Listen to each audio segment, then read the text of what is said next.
Napuno sa loob ng restaurant ang isang babae at isang holdupper sa Malabon. Pati ang gwardya walang nagawa. Nasa frontline ng balitang yan, si Gary De Leon.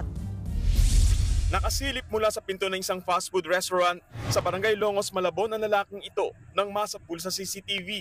Ilan saglit pa, pumasok na siya at nilapitan ang isang babaeng umu-order. Tinutukan niya ito ng patalim at hinold up. Pilit na inagaw ng suspect ang sling bag ng babae. Hindi naman ito binitiwan ng biktima kaya nagpambuno sila hanggang sa umabot sa pinto ng kainan. Tiningnan lang ng CQ ng restaurant ang dalawa. Wala siyang ginawa. Noong time na yon, hindi niya alam na nagkakagulo na siguro. Nung binuksan niya para matignan niya at para malaman niya kung anong nangyayari, dumiretso na rin lumabas tong suspect natin. Tuluyan ng naagaw ng kawatan ng bag at tumakas sakay ng jeep papuntang Caloocan. Sa puntong yan, tila nahimasmasan na ang CQ at humingi ng tulong sa mga pulis. Nahabol at inaresto ng mga pulis ang holdupper na umamin naman sa kanyang krimen. Ang katwiran niya doon, sir,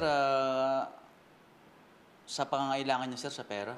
Nabawi mula sa kanya ang sling bag at laman nitong 10,000 pesos na cash. Nakumpiska rin ang patalim na ginamit sa pang-hold up. Sinampanan na reklamong robbery hold up ang suspect. Nagbabalita mula sa frontline, Gary De Leon, News 5. Mga kapatid, Cheryl Cosim po, huwag maging huli at maging una sa lahat sa balitaan. Para sa tuloy-tuloy na talakayan sa frontline, mag-follow at mag-subscribe sa social media pages ng News 5.